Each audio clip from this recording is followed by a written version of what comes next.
The Adventures of Sherlock Holmes. A Scandal in Bohemia. To Sherlock Holmes, she is always the woman.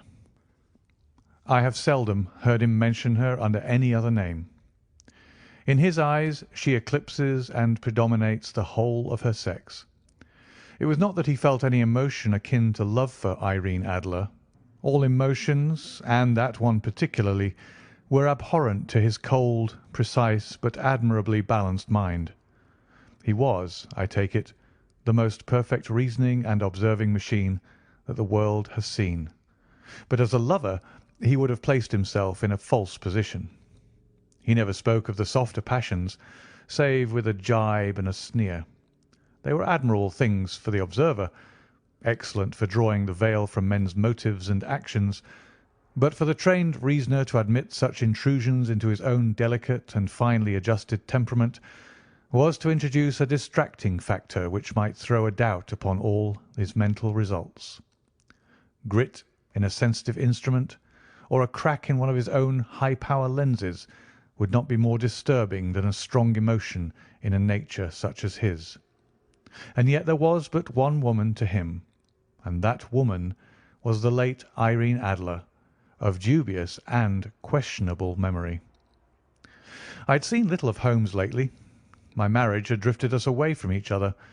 My own complete happiness, and the home-centred interests which rise up around the man who first finds himself master of his own establishment, were sufficient to absorb all my attention, while Holmes, who loathed every form of society with his whole Bohemian soul, remained in our lodgings in Baker Street, buried among his old books, and alternating from week to week between cocaine and ambition, the drowsiness of the drug and the fierce energy of his own keen nature.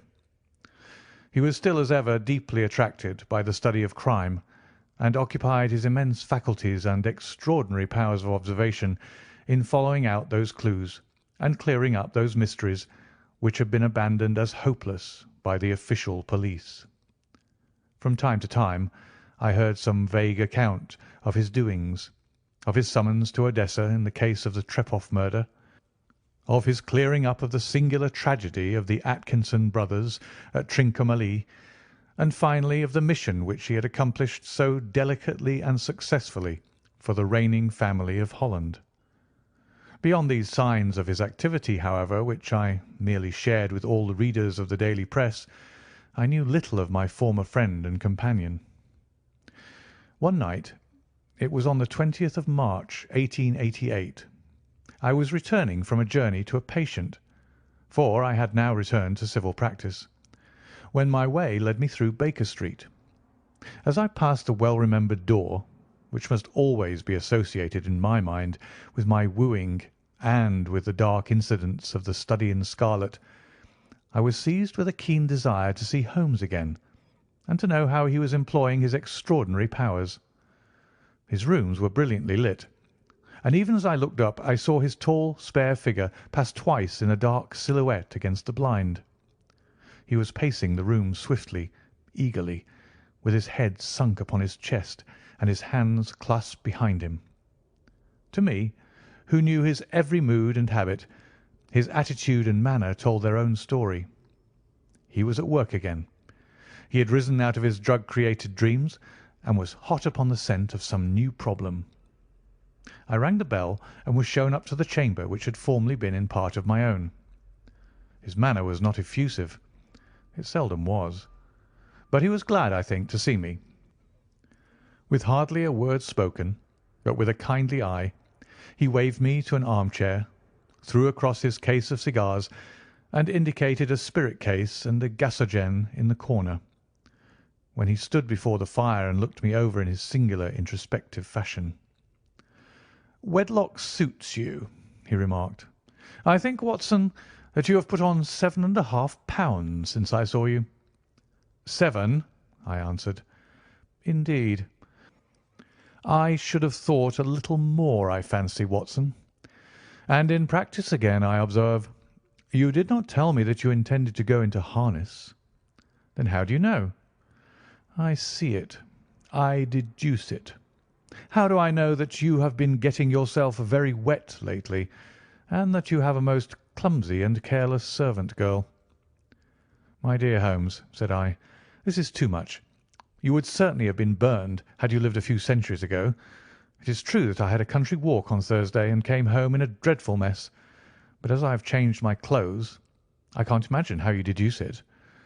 As to Mary Jane, she is incorrigible, and my wife has given her notice, but there again I fail to see how you work it out." He chuckled to himself and rubbed his long, nervous hands together. "It is simplicity itself," said he. "My eyes tell me that on the inside of your left shoe, just where the firelight strikes it, the leather is scored by 6 almost parallel cuts. Obviously they have been caused by someone who has very carelessly scraped around the edges of the sole in order to remove crusted mud from it. Hence you see my double deduction that you had been out in vile weather, and that you had a particularly malignant boot-slitting specimen of the London slavey. As to your practice, if a gentleman walks into my rooms smelling of iodoform, with a black mark of nitrate of silver upon his right forefinger, and a bulge on the right side of his top hat to show where he has secreted his stethoscope, I must be dull indeed if I do not pronounce him to be an active member of the medical profession." I could not help laughing at the ease with which he explained his process of deduction. "When I hear you give your reasons," I remarked, "the thing always appears to me so ridiculously simple that I could easily do it myself, though at each successive instance of your reasoning I am baffled until you explain your process. And yet I believe that my eyes are as good as yours." "Quite so," he answered, lighting a cigarette and throwing himself down into an armchair. "You see, but you do not observe. The distinction is clear. For example, you have frequently seen the steps which lead up from the hall to this room?" "Frequently." "How often?" "Well, some hundreds of times." "Then how many are there?" "How many? I don't know." "Quite so. You have not observed, and yet you have seen. That is just my point. Now, I know that there are 17 steps because I have both seen and observed. By the way, since you are interested in these little problems, and since you are good enough to chronicle one or two of my trifling experiences, you may be interested in this." He threw over a sheet of thick pink-tinted notepaper which had been lying upon the table. "It came by the last post," said he. "Read it aloud." The note was undated and without either signature or address. "There will call upon you to-night at 7:45, it said, "a gentleman who desires to consult you upon a matter of the very deepest moment. Your recent services to one of the royal houses of Europe have shown that you are one who may safely be trusted with matters which are of an importance which can hardly be exaggerated. This account of you we have from all quarters received. Be in your chamber, then, at that hour, and do not take it amiss if your visitor wear a mask." "This is indeed a mystery," I remarked. "What do you imagine that it means?" "I have no data yet. It is a capital mistake to theorise before one has data. Insensibly one begins to twist facts to suit theories, instead of theories to suit facts. But the note itself, what do you deduce from it?" I carefully examined the writing and the paper upon which it was written. "The man who wrote it was presumably well-to-do," I remarked, endeavouring to imitate my companion's processes. "Such paper could not be bought under £0.50 a packet. It is peculiarly strong and stiff." "Peculiar. That is the very word," said Holmes. "It is not an English paper at all. Hold it up to the light." I did so and saw a large E with a small g, a P and a large G with a small t woven into the texture of the paper. "What do you make of that?" asked Holmes. "The name of the maker, no doubt, or his monogram, rather?" "Not at all. The G with the small t stands for Gesellschaft, which is the German for company. It is a customary contraction, like our Co. P, of course, stands for papier. Now for the E.G. Let us glance at our Continental Gazetteer. He took down a heavy brown volume from his shelves. Eglo, Eglonitz. Here we are. Egria. It is in a German-speaking country in Bohemia, not far from Carlsbad. Remarkable as being the scene of the death of Wallenstein, and for its numerous glass factories and paper mills. Aha, my boy, what do you make of that? His eyes sparkled, and he sent up a great blue triumphant cloud from his cigarette. The paper was made in Bohemia, I said. Precisely. And the man who wrote the note is a German. Do you note the peculiar construction of the sentence? This account of you we have from all quarters received. A Frenchman or Russian could not have written that. It is the German who is so uncourteous to his verbs.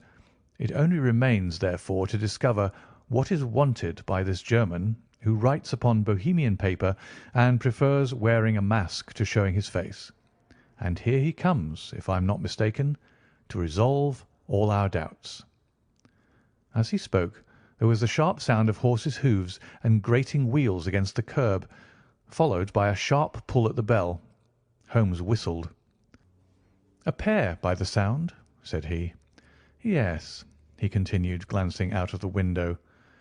"A nice little brougham, and a pair of beauties. 150 guineas apiece. There's money in this case, Watson, if there's nothing else." "I think that I'd better go, Holmes." "Not a bit, Doctor. Stay where you are. I am lost without my Boswell, and this promises to be interesting. It would be a pity to miss it." "But your client?" "Never mind him. I may want your help, and so may he. Here he comes. Sit down in that armchair, Doctor, and give us your best attention." A slow and heavy step, which had been heard upon the stairs and in the passage, paused immediately outside the door. Then there was a loud and authoritative tap. "Come in," said Holmes. A man entered who could hardly have been less than 6 feet 6 inches in height, with the chest and limbs of a Hercules. His dress was rich, with a richness which would, in England, be looked upon as akin to bad taste. Heavy bands of astrakhan were slashed across the sleeves and fronts of his double-breasted coat, while the deep blue cloak, which was thrown over his shoulders, was lined with flame-coloured silk and secured at the neck with a brooch which consists of a single flaming beryl. Boots, which extended half-way up his calves, and which were trimmed at the tops with rich brown fur, completed the impression of barbaric opulence which was suggested by his whole appearance.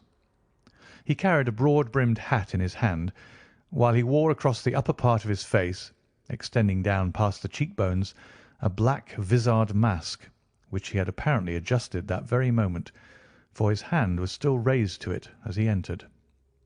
From the lower part of the face he appeared to be a man of strong character, with a thick, hanging lip and a long, straight chin, suggestive of resolution pushed to the length of obstinacy. "You had my note?" he asked with a deep, harsh voice and a strongly marked German accent. "I told you that I would call." He looked from one to the other of us, as if uncertain which to address. "Pray take a seat," said Holmes. "This is my friend and colleague, Dr. Watson, who is occasionally good enough to help me in my cases. Whom have I the honour to address?" "You may address me as the Count von Kramm, a Bohemian nobleman." "I understand that this gentleman, your friend, is a man of honour and discretion, whom I may trust with a matter of most extreme importance. If not, I should much prefer to communicate with you alone." I rose to go, but Holmes caught me by the wrist and pushed me back into my chair. "It is both or none," said he. "You may say before this gentleman anything which you may say to me." The Count shrugged his broad shoulders.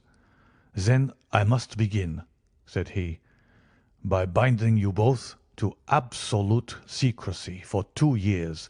At the end of that time the matter will be of no importance, At present, it is not too much to say that it is of such weight it may have an influence upon European history."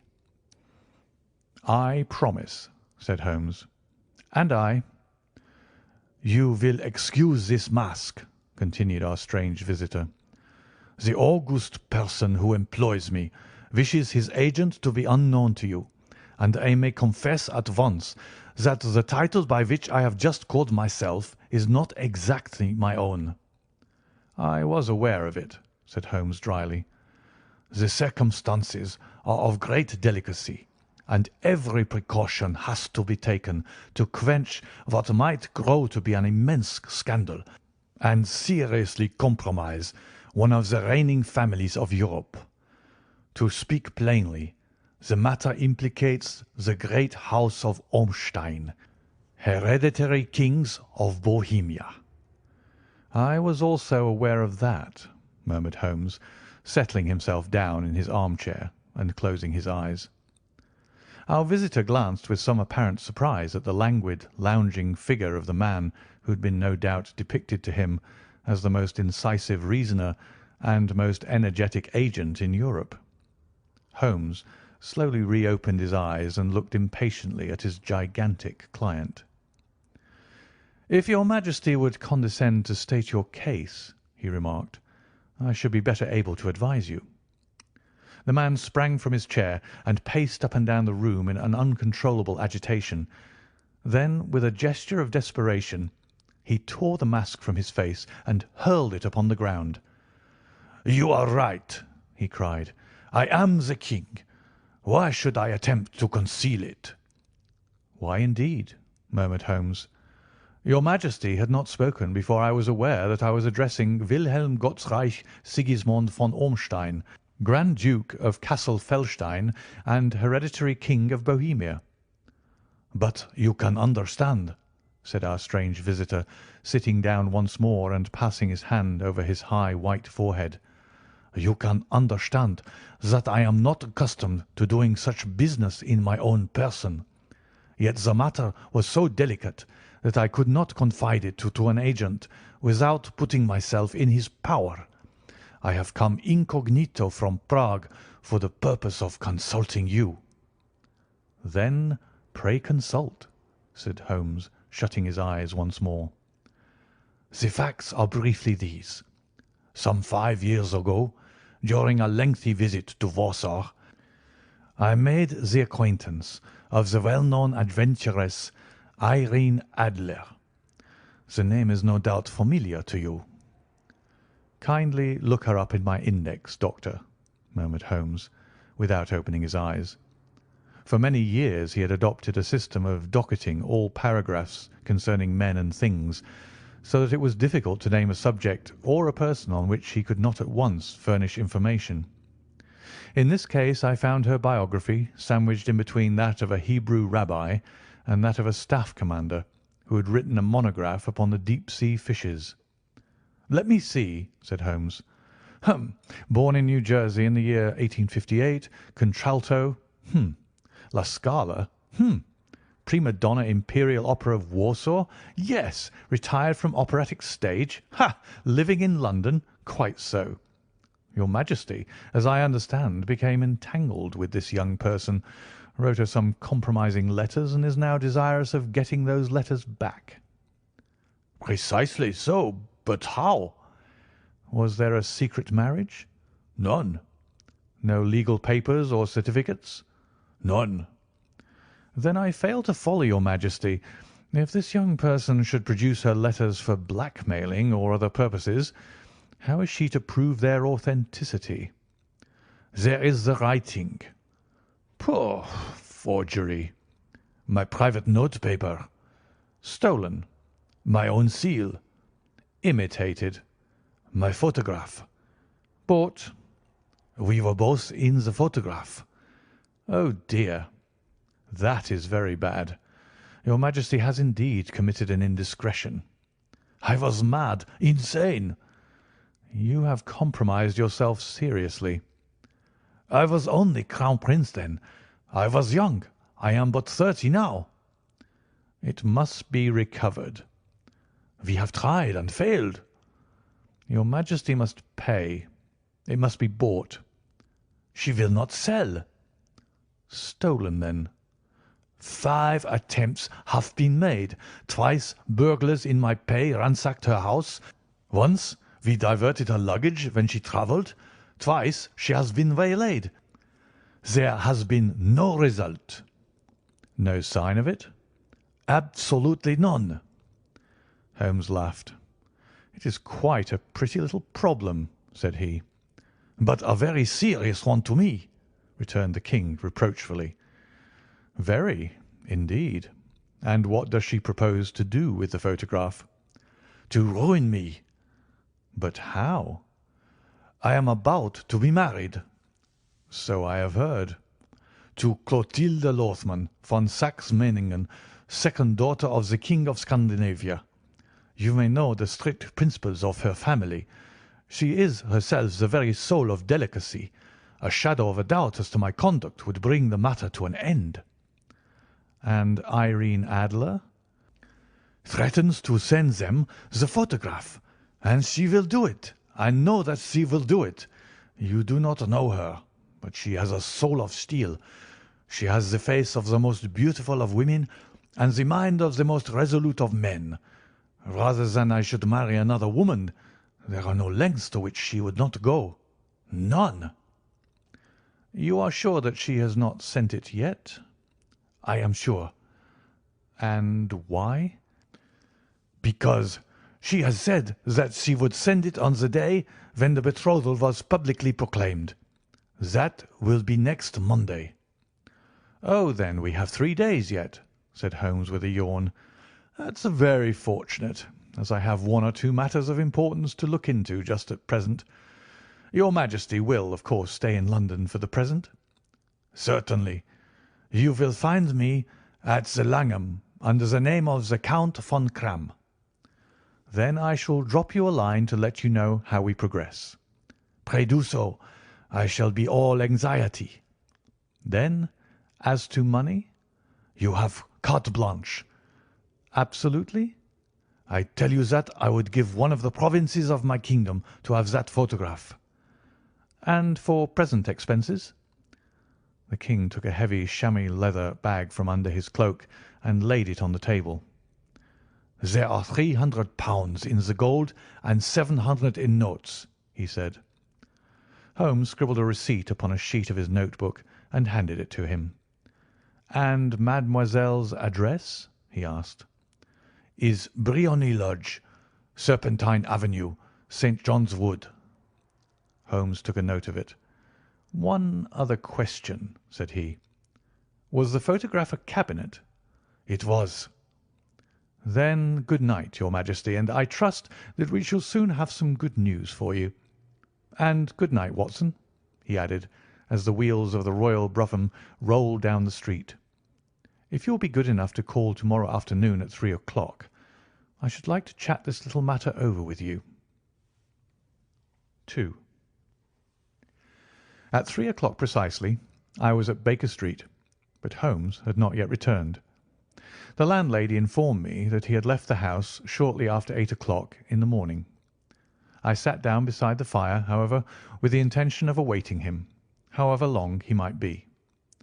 I was already deeply interested in his inquiry, for though it was surrounded by none of the grim and strange features which were associated with the 2 crimes which I had already recorded, still the nature of the case and the exalted station of his client gave it a character of its own. Indeed, apart from the nature of the investigation which my friend had on hand, there was something in his masterly grasp of a situation and his keen, incisive reasoning which made it a pleasure to me to study his system of work, and to follow the quick, subtle methods by which he disentangled the most inextricable mysteries. So accustomed was I to his invariable success that the very possibility of his failing had ceased to enter into my head. It was close upon 4 before the door opened, and a drunken-looking groom, ill-kempt and side-whiskered, with an inflamed face and disreputable clothes, walked into the room. Accustomed as I was to my friend's amazing powers in the use of disguises, I had to look 3 times before I was certain that it was indeed he. With a nod he vanished into the bedroom, whence he emerged in 5 minutes, tweed-suited and respectable, as of old. Putting his hands into his pockets, he stretched out his legs in front of the fire and laughed heartily for some minutes. "Well, really," he cried, and then he choked and laughed again until he was obliged to lie back, limp and helpless, in the chair. "What is it?" "It's quite too funny. I am sure you could never guess how I employed my morning or what I ended by doing." "I can't imagine. I suppose that you have been watching the habits and perhaps the house of Miss Irene Adler." "Quite so. But the sequel was rather unusual. I will tell you, however. I left the house a little after 8 o'clock this morning in the character of a groom out of work. There is a wonderful sympathy and freemasonry among horsey men. Be one of them, and you will know all that there is to know. I soon found Briony Lodge. 'Tis a bijou villa with a garden at the back, but built out in front right up to the road, 2 stories. Chubb lock to the door, large sitting room on the right side, well furnished, with long windows almost to the floor, and those preposterous English window fasteners which a child could open. Behind there was nothing remarkable, save that the passage window could be reached from the top of the coach house. I walked round it and examined it closely from every point of view, but without noting anything else of interest. I then lounged down the street and found, as I expected, that there was a mews in a lane which runs down by one wall of the garden. I lent the ostlers a hand in rubbing down their horses, and received in exchange 2d, a glass of half and half, 2 fills of shag tobacco, and as much information as I could desire about Miss Adler, to say nothing of half a dozen other people in the neighbourhood in whom I was not the least interested, but whose biographies I was compelled to listen to. "And what of Irene Adler?" I asked. "Oh, she has turned all the men's heads down in that part. She is the daintiest thing under a bonnet on this planet. So say the Serpentine Mews to a man. She lives quietly, sings at concerts, drives out at 5 every day, and returns at 7 sharp for dinner. Seldom goes out at other times, except when she sings. Has only 1 male visitor, but a good deal of him. He is dark, handsome, and dashing, never calls less than once a day, and often twice. He is a Mr. Godfrey Norton of the Inner Temple. See the advantages of a cabman as a confidant. They had driven him home a dozen times from Serpentine Mews, and knew all about him. When I had listened to all they had to tell, I began to walk up and down near Briony Lodge once more, and to think over my plan of campaign. This Godfrey Norton was evidently an important factor in the matter. He was a lawyer. That sounded ominous. What was the relation between them, and what the object of his repeated visits? Was she his client, his friend, or his mistress? If the former, she had probably transferred the photograph to his keeping. If the latter, it was less likely. On the issue of this question depended whether I should continue my work at Briony Lodge, or turn my attention to the gentlemen's chambers in the Temple. It was a delicate point, and it widened the field of my inquiry. I fear that I bore you with these details, but I have to let you see my little difficulties if you are to understand the situation. "I am following you closely," I answered.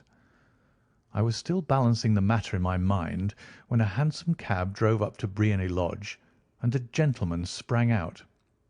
He was a remarkably handsome man, dark, aquiline, and moustached, evidently the man of whom I had heard. He appeared to be in a great hurry, shouted to the cabman to wait, and brushed past the maid, who opened the door with the air of a man who was thoroughly at home. He was in the house about half an hour, and I could catch glimpses of him in the windows of the sitting-room, pacing up and down, talking excitedly, and waving his arms. Of her I could see nothing. Presently he emerged, looking even more flurried than before. As he stepped up to the cab he pulled a gold watch from his pocket and looked at it earnestly. "Drive like the devil!" he shouted. First to Cross and Hankey's in Regent Street, and then to the Church of St. Monica in Edgware Road. Half a guinea if you do it in 20 minutes. Away they went, and I was just wondering whether I should not do well to follow them when up the lane came a neat little landau. The coachman, with his coat only half buttoned, and his tie under his ear, while all the tags of his harness were sticking out of the buckles. It hadn't pulled up before she shot out of the hall door and into it. I only caught a glimpse of her at the moment, but she was a lovely woman, with a face that a man might die for. "The Church of St. Monica, John," she cried, "and half a sovereign if you reach it in 20 minutes." This was quite too good to lose, Watson.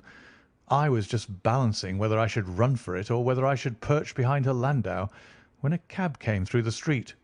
The driver looked twice at such a shabby fare, but I jumped in before he could object.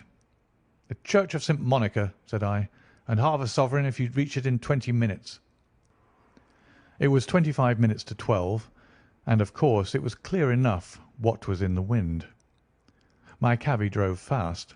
I don't think I ever drove faster, but the others were there before us. The cab and the landau with their steaming horses were in front of the door when I arrived.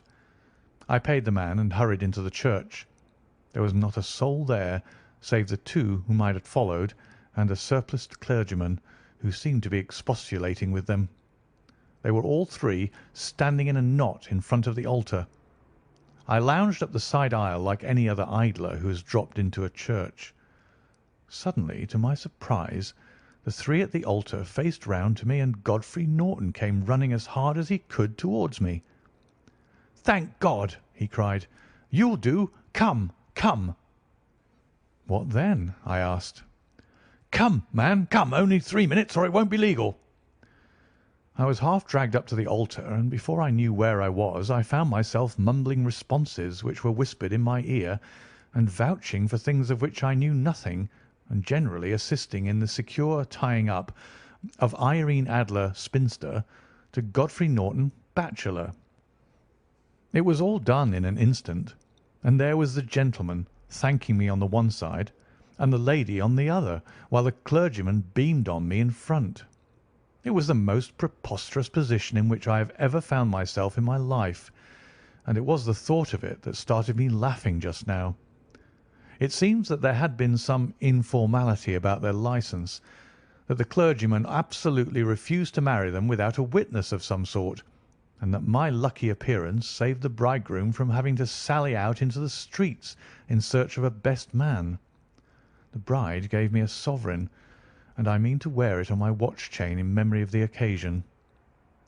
"This is a very unexpected turn of affairs," said I. "And what then?" "Well, I found my plans were seriously menaced. It looked as if the pair might take an immediate departure, and so necessitate very prompt and energetic measures on my part. At the church door, however, they separated, he driving back to the Temple, and she to her own house. "I shall drive out in the park at 5 as usual," she said as she left him. I heard no more. They drove away in different directions, and I went off to make my own arrangements. "Which are?" "Some cold beef and a glass of beer," he answered, ringing the bell. "I have been too busy to think of food, and I am likely to be busier still this evening. By the way, Doctor, I shall want your cooperation." "I shall be delighted." "You don't mind breaking the law?" "Not in the least." "Nor running a chance of arrest?" "Not in a good cause." "Oh, the cause is excellent." "Then I am your man." "I was sure that I might rely on you." "But what is it you wish?" "When Mrs. Turner has brought in the tray I will make it clear to you. Now," he said, as he turned hungrily on the simple fare that our landlady had provided, "I must discuss it while I eat, for I have not much time. It is nearly 5 now. In 2 hours we must be on the scene of action. Miss Irene, or Madam, rather, returns from her drive at 7. We must be at Briony Lodge to meet her." "And what then?" "You must leave that to me. I have already arranged what is to occur. There is only one point on which I must insist. You must not interfere. Come what may, you understand." "I am to be neutral?" To do nothing whatever. There will probably be some small unpleasantness. Do not join in it. It will end in my being conveyed into the house. 4 or 5 minutes afterwards the sitting-room window will open. You are to station yourself close to that open window. Yes. You are to watch me, for I will be visible to you. Yes. And when I raise my hand, so, you will throw into the room what I give you to throw, and will, at the same time, raise the cry of fire. You quite follow me? Entirely. It is nothing very formidable, he said, taking a long cigar-shaped roll from his pocket. It is an ordinary plumber's smoke rocket, fitted with a cap at either end to make it self-lighting. Your task is confined to that. When you raise your cry of fire, it will be taken up by quite a number of people. You may then walk to the end of the street, and I will rejoin you in 10 minutes. I hope that I have made myself clear. I am to remain neutral, to get near the window, to watch you, and at the signal to throw in this object, then to raise the cry of fire, and to wait you at the corner of the street. Precisely. Then you may entirely rely on me. That is excellent. I think, perhaps, it is almost time that I prepare for the new role I have to play. He disappeared into his bedroom and returned in a few minutes in the character of an amiable and simple-minded nonconformist clergyman. His broad black hat, his baggy trousers, his white tie, his sympathetic smile, and general look of peering and benevolent curiosity were such as Mr. John Hare alone could have equalled. It was not merely that Holmes changed his costume. His expression, his manner, his very soul seemed to vary with every fresh part that he assumed. The stage lost a fine actor, even as science lost an acute reasoner when he became a specialist in crime. It was 6:15 when we left Baker Street, and it still wanted 10 minutes to the hour when we found ourselves in Serpentine Avenue. It was already dusk, and the lamps were just being lighted as we paced up and down in front of Briony Lodge, waiting for the coming of its occupant. The house was just such as I had pictured it from Sherlock Holmes' succinct description, but the locality appeared to be less private than I expected. On the contrary, for a small street in a quiet neighbourhood, it was remarkably animated. There was a group of shabbily dressed men smoking and laughing in a corner, a scissors grinder with his wheel, 2 guardsmen who were flirting with a nurse girl, and several well-dressed young men who were lounging up and down with cigars in their mouths. "You see," remarked Holmes, as we paced to and fro in front of the house, "this marriage rather simplifies matters. The photograph becomes a double-edged weapon now. The chances are that she would be as averse to its being seen by Mr. Godfrey Norton as our client is to its coming to the eyes of his princess. Now the question is, where are we to find the photograph?" "Where indeed?" "It is most unlikely that she carries it about with her. It is cabinet size, too large for easy concealment about a woman's dress. She knows that the king is capable of having her waylaid and searched. 2 attempts of the sort have already been made. We may take it, then, that she does not carry it about with her." "Where, then?" "Her banker or her lawyer. There is that double possibility. But I am inclined to think neither. Women are naturally secretive, and they like to do their own secreting. Why should she hand it over to anyone else? She could trust her own guardianship, but she could not tell what indirect or political influence might be brought to bear upon a businessman. Besides, remember that she had resolved to use it within a few days. It must be where she can lay her hands upon it. It must be in her own house." "But it has twice been burgled." "They do not know how to look." "But how will you look?" "I will not look." "What then?" "I will get her to show me." "But she will refuse." "She will not be able to. But I hear the rumble of wheels. It is her carriage. Now carry out my orders to the letter." As he spoke, the gleam of the sidelights of a carriage came round the curve of the avenue. It was a smart little landau which rattled up to the door of Briony Lodge. As it pulled up, one of the loafing men at the corner dashed forward to open the door in the hope of earning a copper, but was elbowed away by another loafer who had rushed up with the same intention. A fierce quarrel broke out, which was increased by the two guardsmen who took sides with one of the loungers and by the scissors grinder who was equally hot upon the other side. A blow was struck, and in an instant the lady who had stepped from her carriage was the centre of a little knot of flushed and struggling men who struck savagely at each other with their fists and sticks. Holmes dashed into the crowd to protect the lady, but just as he reached her, he gave a cry and dropped to the ground with the blood running freely down his face. At his fall, the guardsmen took to their heels in one direction and the loungers in the other, while a number of better-dressed people, who had watched the scuffle without taking part in it, crowded in to help the lady and to attend to the injured man. Irene Adler, as I will still call her, had hurried up the steps, but she stood at the top with her superb figure outlined against the lights of the hall, looking back into the street. "Is the poor gentleman much hurt?" she asked. "He is dead," cried several voices. "No, no, there's life in him," shouted another. "But he'll be gone before you can get him to hospital." "He's a brave fellow," said a woman. "They would have had the lady's purse and watch if it hadn't been for him. They were a gang, and a rough one, too. Ah, he's breathing now." "He can't lie in the street. May we bring him in, ma'am?" "Surely. Bring him into the sitting-room. There's a comfortable sofa. This way, please."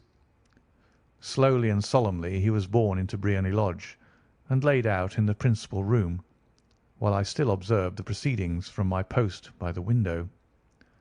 The lamps had been lit, but the blinds had not been drawn, so that I could see Holmes as he lay upon the couch.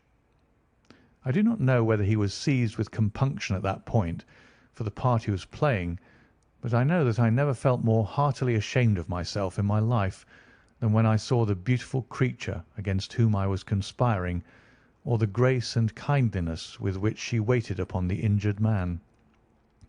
And yet it would be the blackest treachery to Holmes to draw back now from the part which he had entrusted to me. I hardened my heart and took the smoke rocket from under my ulster. After all, I thought, we're not injuring her. We are but preventing her from injuring another. Holmes had sat upon the coach, and I saw him motion like a man who is in need of air. A maid rushed across and threw open the window. At the same instant I saw him raise his hand, and at the signal I tossed my rocket into the room with a cry of "Fire!" The word was no sooner out of my mouth than the whole crowd of spectators, well dressed and ill, gentlemen, ostlers, and servant maids, joined in a general shriek of "Fire!" Thick clouds of smoke curled through the room and out at the open window. I caught a glimpse of rushing figures, and a moment later the voice of Holmes from within, assuring them that it was a false alarm. Slipping through the shouting crowd, I made my way to the corner of the street, and in 10 minutes was rejoiced to find my friend's arm in mine, and to get away from the scene of uproar. He walked swiftly and in silence for some few minutes, until we had turned down one of the quiet streets which led towards the Edgware Road. "You did it very nicely, Doctor," he remarked. "Nothing could have been better. It is all right." "You have the photograph?" "I know where it is." "And how did you find out?" "She showed me, as I told you she would." "I'm still in the dark." "I do not wish to make a mystery," said he, laughing. "The matter was perfectly simple. You, of course, saw that everyone in the street was an accomplice. They were all engaged for the evening." "I guessed as much." "Then, when the row broke out, I had a little moist red paint in the palm of my hand.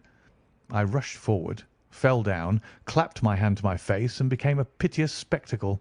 It is an old trick." "That also I could fathom." "Then they carried me in. She was bound to have me in. What else could she do?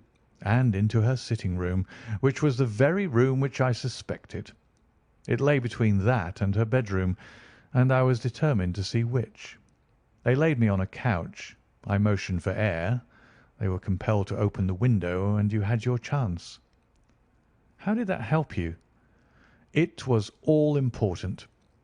When a woman thinks that her house is on fire, her instinct is at once to rush to the thing which she values most.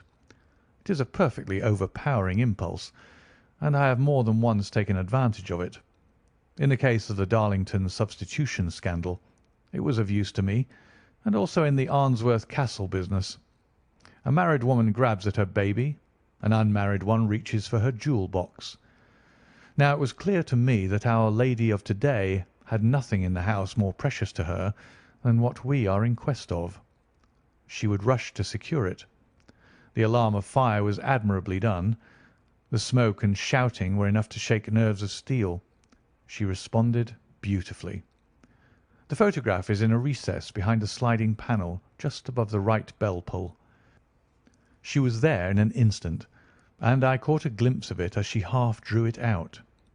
When I cried out that it was a false alarm, she replaced it, glanced at the rocket, rushed from the room, and I have not seen her since. I rose, and making my excuses, escaped from the house. I hesitated whether to attempt to secure the photograph at once, but the coachman had come in, and as he was watching me narrowly, it seemed safer to wait. A little over-precipitance may ruin all. "And now?" I asked. "Our quest is practically finished.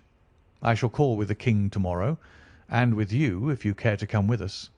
We will be shown into the sitting-room to wait for the lady, but it is probable that when she comes she may find neither us nor the photograph. It might be a satisfaction to His Majesty to regain it with his own hands." "And when will you call?" "At 8 in the morning. She will not be up, so that we shall have a clear field. Besides, we must be prompt, for this marriage may mean a complete change in her life and habits. I must wire to the King without delay." We had reached Baker Street and had stopped at the door.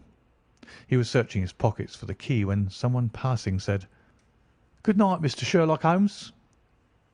There were several people on the pavement at the time, but the greeting appeared to come from a slim youth in an ulster who had hurried by. "I've heard that voice before," said Holmes, staring down the dimly lit street. "Now I wonder who the deuce that could have been." 3. I slept at Baker Street that night, and we were engaged upon our toast and coffee in the morning when the King of Bohemia rushed into the room. "You have really got it?" he cried, grasping Sherlock Holmes by either shoulder and looking eagerly into his face. "Not yet." "But you have hopes?" "I have hopes." "Then come. I am all impatience to be gone." "We must have a cab." "No, my brougham is waiting." "Then that will simplify matters." We descended and started off once more for Briony Lodge. "Irene Adler is married," remarked Holmes. "Married? When?" "Yesterday." "But to whom?" "To an English lawyer named Norton." "But she could not love him?" "I am in hopes that she does." "And why in hopes?" "Because it would spare your Majesty all fear of future annoyance. If the lady loves her husband, she does not love your Majesty. If she does not love your Majesty, then there is no reason why she should interfere with your Majesty's plan." "It is true, and yet, well, I wish she had been of my own station. What a queen she would have made!" He relapsed into a moody silence, which was not broken until we drew up in Serpentine Avenue. The door of Briony Lodge was open, and an elderly woman stood upon the steps. She watched us with a sardonic eye as we stepped from the brougham. "Mr. Sherlock Holmes, I believe," said she. "I am Mr. Holmes," answered my companion, looking at her with a questioning and rather startled gaze. "Indeed. My mistress told me that you were likely to call. She left this morning with her husband by the 5:15 train from Charing Cross for the Continent." "What?" Sherlock Holmes staggered back, white with chagrin and surprise. "Do you mean that she has left England?" "Never to return." "And the papers?" asked the King hoarsely. "All is lost." "We shall see." He pushed past the servant and rushed into the drawing-room, followed by the King and myself. The furniture was scattered about in every direction, with dismantled shelves and open drawers, as if the lady had hurriedly ransacked them before her flight. Holmes rushed at the bell pull, tore back a small sliding shutter, and, plunging in his hand, pulled out a photograph and a letter. The photograph was of Irene Adler herself in evening dress. The letter was superscribed to Sherlock Holmes, Esquire, to be left till called for. My friend tore it open, and we all three read it together. It was dated at midnight of the preceding night, and ran in this way: "My dear Mr. Sherlock Holmes, you really did it very well. You took me in completely. Until after the alarm of fire I had not a suspicion. But then, when I found how I had betrayed myself, I began to think. I had been warned against you months ago. I had been told that if the King employed an agent it would certainly be you, and your address had been given to me. Yet with all this you made me reveal what you wanted to know. Even after I became suspicious, I found it hard to think evil of such a dear, kind old clergyman. But you know, I have been trained as an actress myself. Male costume is nothing new to me. I often take advantage of the freedom which it gives. I sent John, the coachman, to watch you, ran upstairs, got into my walking clothes, as I call them, and came down just as you departed. Well, I followed you to your door, and so made sure that I was really an object of interest to the celebrated Mr. Sherlock Holmes. Then I rather imprudently wished you good night, and started for the Temple to see my husband.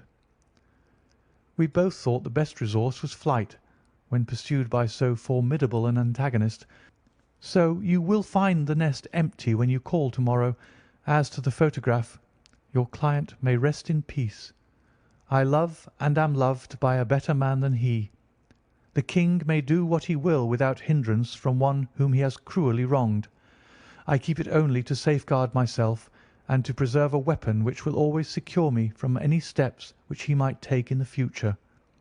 I leave a photograph which he might care to possess, and I remain, dear Mr. Sherlock Holmes, very truly yours, Irene Norton, née Adler." "What a woman! Oh, what a woman!" cried the King of Bohemia, when we had all three read this epistle. "Did I not tell you how quick and resolute she was? Would she not have made an admirable queen? Is it not a pity that she was not on my level?" "From what I have seen of the lady, she seems, indeed, to be on a very different level to your Majesty," said Holmes coldly. "I am sorry that I have not been able to bring your Majesty's business to a more successful conclusion." "On the contrary, my dear sir," cried the King, "nothing could be more successful. I know that her word is inviolate. The photograph is now as safe as if it were in the fire." "I am glad to hear your Majesty say so." "I am immensely indebted to you. Pray tell me in what way I can reward you. This ring?" He slipped an emerald snake ring from his finger and held it out upon the palm of his hand. "Your Majesty has something which I should value even more highly," said Holmes. "You have but to name it." "This photograph." The King stared at him in amazement. "Irene's photograph?" he cried. "Certainly, if you wish it." "I thank you, your Majesty. Then there is no more to be done in the matter. I have the honour to wish you a very good morning." He bowed, and turning away without observing the hand which the King had stretched out to him, he set off in my company for his chambers. And that was how a great scandal threatened to affect the kingdom of Bohemia, and how the best plans of Mr. Sherlock Holmes were beaten by a woman's wit. He used to make merry over the cleverness of women, but I have not heard him do it of late, and when he speaks of Irene Adler, or when he refers to her photograph, it is always under the honourable title of the woman. End of A Scandal in Bohemia.